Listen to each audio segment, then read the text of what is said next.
धन धन बाबा नंद सिंह जी महाराज के पास एक संगी आया, उनका एक शिष्य, एक प्रेमी आया और कहने लगा, बाबा जी फलाना आदमी, नाम लेकर कहने लगा कि फलाना आदमी आपकी दिन रात निंदा करता है, वह जरूर नरकों में जाएगा। ध्यान देना साथ संगत जी, देखिए महापुरुष कहाँ पर खड़े होते हैं, क्या अवस्था होती है उनकी। बाबा जी के पास आकर कहता है कि फलाना आदमी आपकी दिन रात निंदा करता है, वह जरूर नरकों में जाएगा। बाबा जी कहने लगे, उसका तो मुझे पता नहीं कि क्या होगा, पर तू जरूर नरकों में जाएगा। वह कहने लगा, बाबा जी मैं तो आपका सेवादार हूँ, आपका संगी, मैं क्यों नरकों में जाऊंगा। कहने लगा, तू इसलिए नरकों में जाएगा क्योंकि तू उसकी निंदा कर रहा है। वह जो मेरी निंदा कर रहा है उसका फल वह खुद भुगतेगा, तू उसकी निंदा करके उसका पाप अपने सर पे क्यों ले रहा है। तन तन बाबा महाहरनाम सिंह जी, बाबा नंद सिंह जी के गुरु, सारी संगत को बार बार एक बात समझाया करते थे। कहते थे मरने के बाद जिस रास्ते से गुजरना पड़ता है ना, अत का कठिन रास्ता है। आपको याद होगा दास ने संगत को ये बात बताई थी कि कितना कठिन रास्ता होता है। बाबा महाहरनाम सिंह जी संगत को कहा करते थे कि इतना कठिन रास्ता होता है कि अपना भार उठाकर चलना ही मुश्किल होता है। अपना भार होता है अपने किए हुए पाप, दूसरों की हुई निंदा, उसका अपना किया हुआ पाप उठाकर चलना ही मुश्किल होता है। क्यों दूसरों की निंदा करके उनका पाप अपने सर पे उठाते, नहीं चल पाओगे। दूसरों की निंदा मत किया करो। अब साथ संगत जी, जिनकी निंदा होती है उनका क्या हाल होता है, और जो निंदा करते हैं उनका क्या हाल होता है। इसके ऊपर एक साखी गुरु ग्रंथ साहिब जी में दर्ज है। वह शब्द है ना, नानक दुखिया सब संसार, बाली नोवे नाही पतार, नानक दुखिया सब संसार। उसमें दो पंक्तियां आती हैं कि अजय सुरोवे पिखिया खाए, ऐसी दरगह मिले सजाए। एक राजा हुआ है जिसका नाम है अजय राजा, बहुत अहंकारी राजा हुआ है साथ संगत। एक बार वह अपने घोड़े के तबेलों में खड़ा था, अपने घोड़ों को देखने आया था। वहां से एक साधु गुजरा, उसने अपना भिक्षा पात्र आगे कर दिया, कहने लगा, राजन भिक्षा में कुछ दे दो। साथ संगत जी, राजा के दिमाग में पता नहीं क्या आया, अहंकारी था। उसने घोड़े की लिद उठाई और भिक्षा पात्र में डाल दी, कहने लगा, ये लो भिक्षा।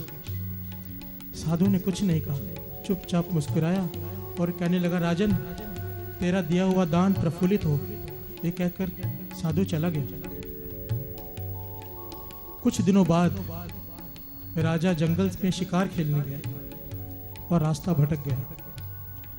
रास्ता भटक गया तो जिस रास्ते से वह जा रहा था, उसने देखा एक कुटिया के बाहर बहुत बड़ा पहाड़ नुमा लिद का ढेर लगा हुआ है। घोड़े की लिद का ढेर लगा हुआ है और आसपास कोई घोड़ा तो है नहीं। तो राजा कुटिया में जा पहुंचा और पूछने लगा साधु से कि ये बाहर इतनी लिद का ढेर कहां से आया, तुम्हारे पास घोड़ा तो कोई है नहीं।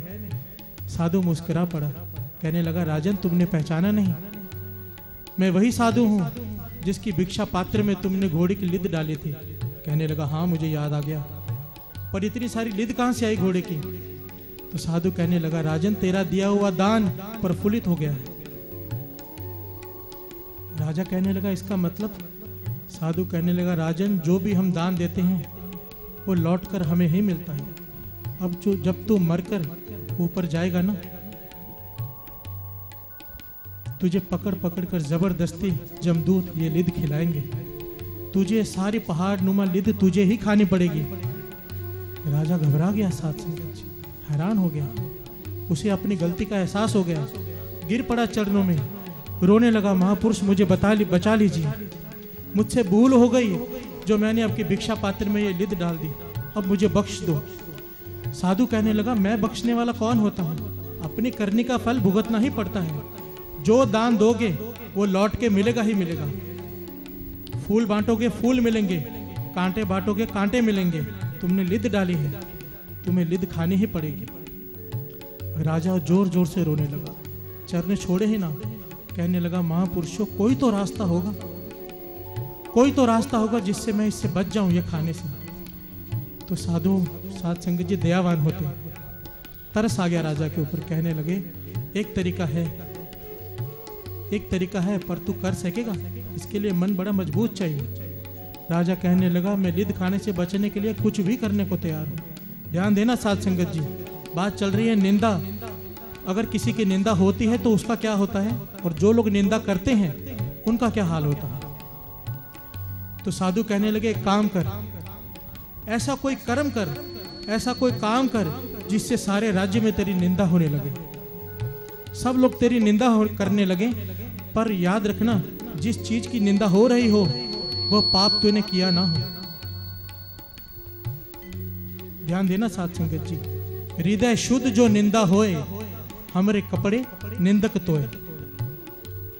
कहने लगे, वो पाप तूने किया ना हो पर लोगों के लगे कि तूने वो पाप किया है, तेरी निंदा करेंगे, सब थोड़ी थोड़ी लिद उनके हिस्से में आ जाएगी, तेरे किए हुए पाप उनको पहुंच जाएंगे और तू लिद खाने से बच जाएगा। राजा महल में आया, सोचता रहा मैं क्या करूं। साध संगत जी, उसने क्या किया, रात के समय वेश्वा के कोठे में चला गया, अंदर नहीं गया, बाहर ही बैठा रहा। पर सुबह इस तरह से बाहर निकला कि लोगों को लगा कि जैसे रात को कोठे में बिता के आया है वेश्वा के पास। अब सारे राज्य में उसकी निंदा होने लगी। राजा देखो क्या हाल हो गया है राजा का, वेश्वा के कोठे में रात बिता के आया है, राजा धर्मी नहीं है, राजा ये है, राजा वो है। लोगों ने निंदा करनी शुरू कर दी। साध संगत जी, एक दिन में उस पहाड़ नुमा लिद का पहाड़ खत्म हो गया और थोड़ी सी लिद रह गई। अगले दिन जब राजा साधु को मिलने गया धन्यवाद करने, उसने देखा कि थोड़ी सी लिद बाकी है, तो पूछने लगा, ये क्यों बच गए? तो साधु ने कहा, बीज किसी चीज का नाश नहीं होता, तूने जो दान दिया था वह तो तुझे खाना ही पड़ेगा। अब चाहे तू इसका चूरन बना के खा, चाहे खाने में मिला के खा, कैसे भी खा, तुझे खाना ही पड़ेगा। साध संगत जी, अब वह राजा वो लिद खा रहा है और साथ में रो रहा है। बाड़ी में पंक्तियां हैं कि अजय सो रोवे, भिखिया खाए, अपनी दी हुई भिखिया खा के रो रहा है, ऐसी दरगाह मिले सजाए। पर हमें इस साखी से क्या सीखने को मिलता है? जिन लोगों ने राजा की निंदा की उन्हें उससे कुछ लेना देना ही नहीं था, पर उनके हिस्से में वो लिद आ गई कि नहीं आ गई? अब वो लिद उन्हें खानी पड़ेगी जिन्होंने निंदा की, और जिसकी निंदा हुई उसके सारे पाप ही खत्म हो गए। यही फर्क है हम में और महापुरुषों में। महापुरुषों की जब कोई निंदा करता है ना, वो खुश होते हैं मन ही मन। उन्हें पता है कि ये तो हमारा भला कर रहा है। हम लोगों को पता चल जाए ना कि फलाना आदमी हमारे पीठ पीछे हमारी निंदा करता है, साध संगत जी, हमारे लिए तो वो दुश्मन बन जाता है, हमारा उसे देखने का नजरिया ही बदल जाता है।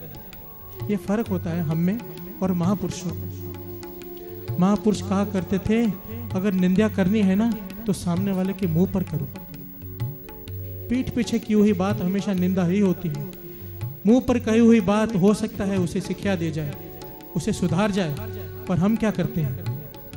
हम मुंह पर तो उस्तत करते हैं, खुशामद करते हैं अपना काम निकालने के लिए, और जैसे ही वो पीठ करता है उसकी निंदा करनी शुरू कर देते हैं। मैं महापुरुषों के साथ रहकर मैंने एक चीज देखी उनकी, कि वह मुंह पर निंदा करते थे और पीठ पीछे उस्तत, और हम उल्टा करते।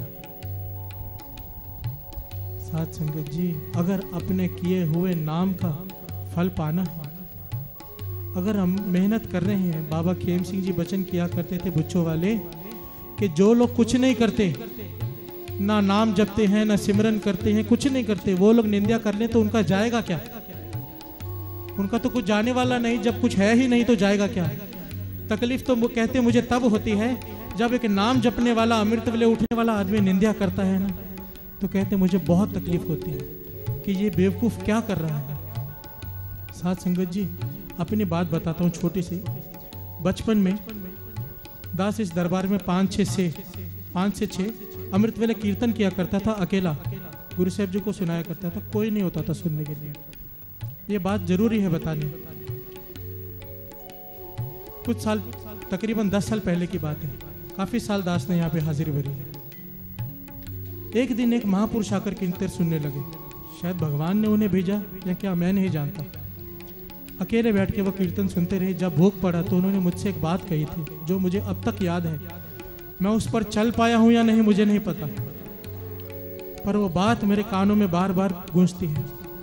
उन्होंने मुझसे कहा था कि तू जिंदगी में कभी भी पीछे नहीं मुड़ के देखेगा, आगे ही बढ़ता जाएगा, पर एक चीज का सिर्फ ध्यान रखना। मैंने पूछा क्या? कहने लगे कभी किसी की निंदा करने तो दूर, किसी की निंदा सुनना भी मत। बस इस बात का ख्याल रखना, तू हमेशा आगे बढ़ते जाएगा। साथ संगत जी, निंदा इतनी बुरी चीज है। आपने सुना कि दिन रात लंगर चला दो, कुएं खोद खोद के लोगों को पानी पिला दो, इतना पुण्य कमाने के बाद भी अगर निंदा कर दो, सारा कुछ नैफल हो जाता है, खत्म हो जाता है। तो क्यों ना बचे इस निंदा से। गुरबाणी में निंदा की सख्त सख्त मनाही की गई है, पर अगर कोई संतों की निंदा कर दे, संतों की निंदा, बाबा अनंत सिंह जी महाराज वचन किया करते थे कि जो संतों की निंदा करें उसे जहर देने की जरूरत नहीं। भाव कि वो जहर ही खा रहा है। गुरु अर्जन देव जी महाराज को पूरी 13वीं अष्टपदी सुखमनी साहिब जी में पूरी की पूरी 13 अष्टपदी निंदा के ऊपर ही लिखनी पड़ी, हमें समझाने के लिए। इतने करड़े लफ्ज हैं उस अष्टपदी में। मैं जब भी सुखमनी साहिब जी का पाठ करता हूँ ना, तो वो 13वीं अष्टपदी मुझसे पढ़ी नहीं जाती, मैं फटाफट कर देता हूँ, सुनी नहीं जाती मुझसे। इतने करड़े लफ्ज लिखे हुए हैं निंदक के ऊपर कि जो संतों की निंदा करेगा उसका क्या हाल होगा। आइए 2 पंक्तियां पढ़ते हैं और साथ साथ में विचार करते हैं कि जो संतों की निंदा करता है उसका क्या हाल होता है। अब तब जब कब तू ही तू ही तू ही तू ही तू ही तू ही हमको प्रसाद सुखी सके, हमको प्रसाद सुखी सके।